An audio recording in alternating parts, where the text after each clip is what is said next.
paling krusial di dunia pendidikan ini menurut Anda apa ya?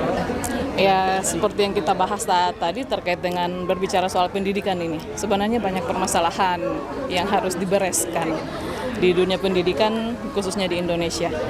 Anggaran 20% yang diatur dalam undang-undang, jadi pertanyaan kita bersama, apakah betul-betul ini sudah dirasakan betul manfaatnya oleh dunia pendidikan kita untuk menciptakan sumber daya manusia yang berkualitas.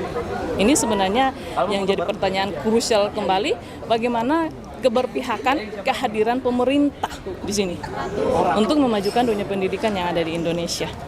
Banyak permasalahan yang harus kita bereskan untuk dunia pendidikan kita, bukan hanya kurikulum, bukan penyebaran banyak hal, penyebaran guru, ketersediaan anggaran dan lain sebagainya. Banyak yang menjadi permasalahan yang harus kita benahi di dunia pendidikan. Sebetulnya yang terlebih penting di dunia pendidikan itu lebih pada anggaran biayanya yang tidak tepat sasaran, atau kita tidak bisa membangun pendidikan yang berkelanjutan menurut Anda? Kalau berbicara soal anggaran, ya tadi anggarannya pasti tidak tepat sasaran, karena 20% anggaran APBN ini tentunya kan luar biasa, 600 triliun lebih untuk 2024. Tetapi apakah itu ada pengaruhnya untuk dunia pendidikan saat ini? Saya kira enggak. Dan jadi pertanyaan kita bersama tentunya. Dan juga di dunia pendidikan sendiri, seperti yang saya sampaikan tadi terkait dengan banyaknya permasalahan yang kita hadapi, memang harus kita kupas tuntas dulu satu persatu nih masalah pendidikan, baik itu dari anggarannya,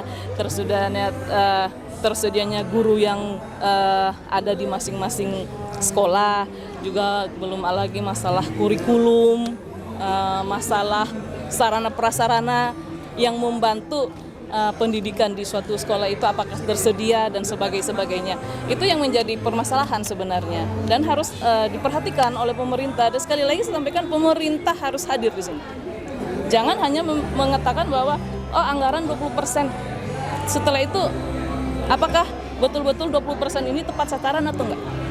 Kan banyak tadi sudah dilihat slide-nya. Anggaran 20% artinya 600 triliun lebih, tetapi yang dikelola Kementerian Pendidikan hanya 15%. Yang lainnya tersebar di beberapa kementerian lembaga. Nah, ini juga yang menjadi permasalahannya, apakah yang dititipkan atau yang terbagi di kementerian lembaga ini, apakah betul-betul itu untuk biaya pendidikan, untuk mengelola pendidikan atau bagaimana? Itu seperti itu. Terakhir Mbak, apakah kurikulum di Indonesia ini menurut Anda berkelanjutan atau selalu berganti setiap periode? Menurut Anda gimana nih? Terakhir nih Kak. Pertanyaan menarik nih, sempat kami diskusikan tadi. Ya. Kan seperti yang kita ketahui, jangan sampai ganti menterinya nanti kurikulum diganti lagi. Kasihan loh para guru dan anak-anak kita, para pelajar ini. Ya.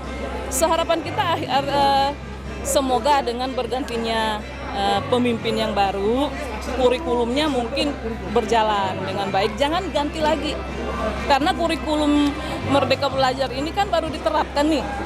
Jadi jangan lagi dirubah lah, kasihan para guru dan pelajar akan beradaptasi lagi dengan kurikulum yang baru.